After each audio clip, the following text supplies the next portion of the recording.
Preparing for First Contact. By the Pleiadians, through Suzanne Lai. Chapter 21 The Rescue. As soon as I could release John to what I discovered was the immense healing ability of his children, I realized that John actually was the person whom I had come to Earth to meet. No wonder I had such a sense of urgency to come on this mission. If I had arrived just a few minutes later, I would have found John dead in the dark alley. His attack was not a random mugging. It was an assassination attempt. Since I was no longer sharing my consciousness with John, I was able to relax my concentration on keeping him alive, so that I could receive the entire situation. I knew that I had about an hour Earth time before we were discovered by the police, so I took some of that Earth time to gather what I had learned so far and to begin my meeting with John, consciousness to consciousness. As I connected again with John, I could see that he was healing quickly. I also saw that he was half Pleiadian. His mother had met his Pleiadian father during one of what she called her journeys. John's mother was able to commune with the fifth dimension and fell in love with the Pleiadian pilot, who like me, had come into the higher frequencies of Earth, but was pulled into the third dimension because of his mission. His mission was to meet with his divine complement, who was wearing an Earth vessel, and create a son, John, who was part human and part Pleiadian. Both of John's children appeared to be normal children, until their mother's illness and death, which began awakening them to their higher abilities. This experience with their father had fully awakened them. My information was validated by the dream John and I had while we rested with the children on either side of our joint Earth vessel. We all awoke after just a half an hour of restorative sleep. To my joy, I discovered that John was healed enough for me to manifest my own third-dimensional vessel and leave John's body. The second that I manifested my Earth body, both children were awake. In one voice they said, "We have to take Daddy to the ship." "Yes," I responded. "Can we take our dog?" asked Sean. "Yes, get your dog and anything you think your father may need. Also, Liza, do you know where he keeps his scientific research papers?" "Sean," the boy said, "I will get the dog." Almost simultaneously, Liza, the girl said, "Yes, he showed me where he kept the key for his desk." I think he was afraid something like this would happen. In a moment, Sean had the small dog, Liza had John's papers so that no one else would find them, and I had John. He was in and out of consciousness, so I held him in my arms. I could feel that my beloved Shilya had sent a scout ship to our area, so we huddled close together in the bedroom, and were instantly beamed up into the ship. In the no time of the transition between the third, fourth and fifth dimensions, our small group was safely on the ship. "Wow, that was so cool," both kids said simultaneously. Of course, my dear Shilya was there to greet us. I then explained to the children that she was my wife, and she had saved us. Liza embraced her warmly, while Sean introduced her to their dog. "You let them bring their dog?" Shilya asked telepathically, as the medics took John and the children to the infirmary. Shilya and I followed them. Of course, she was teasing, for as soon as we were alone in my infirmary room she hugged me so tightly that my entire third-dimensional trauma was instantly healed. "Thanks, I needed that," I said with a smile. I put my arm around her and absorbed more of her unconditional love. John needed to remain in the infirmary until he was totally healed, so Shilya and I took the children on a tour of the ship. At first, the children did not want to leave their father, but our very kind doctor explained that their father would need to stay alone with them so that they could heal him. "We will let Sharman know the instant that you can talk with him, and he will bring you back here." "Sharman," both Liza and Sean said as they looked at me. "Yes," I said. I was going to shake their hands in introduction, which I knew was an Earth tradition, but I had become so close with them that I grabbed them both to have a warm three-way hug. "Hey," said Sean. "A three-way hug? Did you learn that when you were in Daddy's body?" "You know what, Sean," I said as I give him another hug, "I guess I did, "Is Mom here too?" asked Liza. Shilya rescued me from answering this question by saying, "I don't know, dear, but if you would like I can take you both to the registry, where all the information for everyone in on the ship is stored. But, Sean," she continued as knelt down to look into his eyes, "you will need to leave your dog in the infirmary for a while, so that we can check him out before he goes into the main area of the ship." Almost as if the dog had understood Shilya, it struggled out from Sean's hold and jumped up onto the bed with John. Sean was very happy about this and said with great wisdom and authority, "Okay. We will leave him here to help heal Daddy." The doctor smiled and Sean ran over to me to grab my hand. As soon as he did so, I felt his wonderful essence and remembered exactly why we Pleiadians were dedicating ourselves to assist humanity. I smiled as I felt his small hand in mine, looked over my shoulder to see Shilya talking with Liza, and said, "I think we should begin with some healthy food." "Yes, yes," both children said in one voice. "We are really hungry." I smiled with love and gratitude, as Shilya ushered us out of the infirmary. As we walked to one of our many places to eat, Liza asked, "Do you still eat food?" Shilya answered that question, as well as the many others that soon followed. I would stay with them while they bonded with Shilya.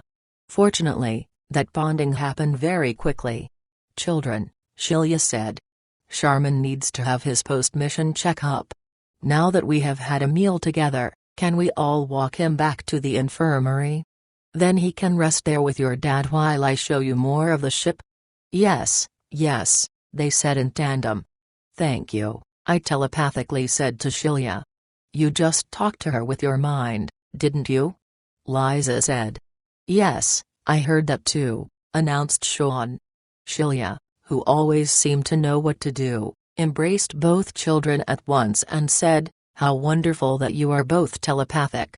You will fit into life on this ship quite well. What kind of food do you want?" Both of them said at once, "Pleiadian food." As they left the infirmary to walk to the food court, I could hear the children ask Shilya a million questions at once. I listened to the happy chatter of the children and the sweet voice of my beloved as I fell into a deep sleep.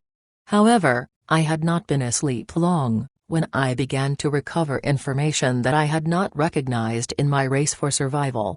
Because I was in a semi-dream state, the information came to me via pictures and phrases that were free of time and sequence. I was returning to my fifth-dimensional thinking after a difficult, but rewarding mission. I glanced over at John's bed to see that his aura was healing and his body would soon heal, as well. I then fell into a deep, healing sleep. When I awoke, I saw the children sitting by my bed. Sean was hugging his dog and Liza was practicing her telepathy on me.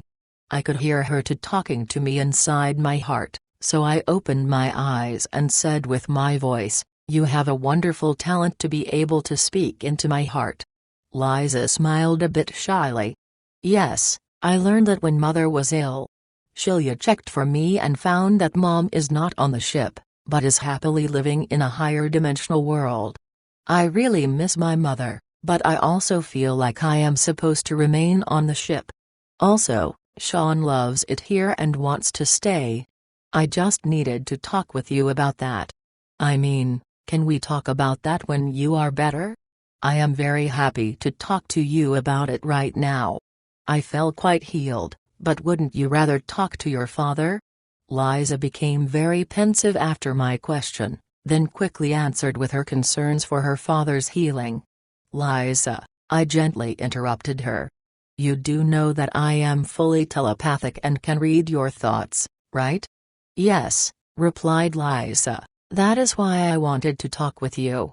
Right now my brother needs to be alone with Shilya. He was younger when Mom died, and he really needs a mother. But, oh, I feel so bad saying this." I could see that Liza was struggling with saying the truth, but not speaking ill of her mother, so I interrupted her. "Liza, remember that I was in your father's body, so I know everything that he knew about your mother." "Oh, thank you so much," she said with a sigh of relief. I do not want to speak ill of her, but she was a very difficult woman. Sean does not remember that because he was so young, and because Mom was much better with babies than with teens and grown-ups. But, I do need to talk with someone. I feel so guilty that I cannot quite forgive her. I feel bad that I don't want to talk with her. I mean, I wish her well and am happy she is in a higher place, but I just don't trust her. I understand, I gently said. What did you want to talk to me about? I am fine now. Shilya is on duty, and I could stand some company. I could see the relief on Liza's face. I could also perceive her entire history with her mother, who was, indeed, a rather difficult person. I could also see that Liza was clairvoyantly perceiving me while I was perceiving her. Was it difficult for you to be so clairvoyant when your mother was not? Thank you, she said. That is exactly what I wanted to talk about. I see so many people here conversing in this manner, and have a desire to have the freedom to do so myself. However, I don't want to feel like I am trying to show off or something. Liza, I gently said, you would not be showing off to us because it is normal here. Soon, you will remember that you have been to this ship many times in your night body. My night body? She questioned. Yes, your night body is your fourth-dimensional dream body. Many people visit our ship in their higher dimensional bodies, while their Earth body is sleeping. In fact, you have come here quite often and have even made some friends here. I will be released from here soon, as I am fully recovered. Would you like me to introduce you to some of young people your age here? You will likely remember more when you meet your friends here again. Oh my God! Liza exclaimed with teenaged excitement. There are people my age here, and they are my friends? Where are they? I want to meet them. I called over the nurse and said, I am ready to leave now. I have an important assignment. Yes, sir, I will call over the doctor to release you, the nurse said as she went to get the doctor. Sir? Questioned Liza. I am not sir to you, Liza. I said with a smile as I gripped her hand. Remember, for a bit of your Earth time, I was your father. Lisa smiled briefly then jumped up from her chair. Oh my God, I need to change my clothes and fix my hair. I will be back in a while. She stood up from her chair to literally run out of the door, then turned back, reached over and grabbed my hand, as she said, thank you so for saving our family. I don't know if I can ever thank you enough. You just did, I said deeply touched by sincerity. I will have the great honor of seeing you become a woman. Liza smiled shyly, and bent over to kiss me on the forehead. She turned to run out the door, then turning back briefly to say, thank you, and rushed out the door.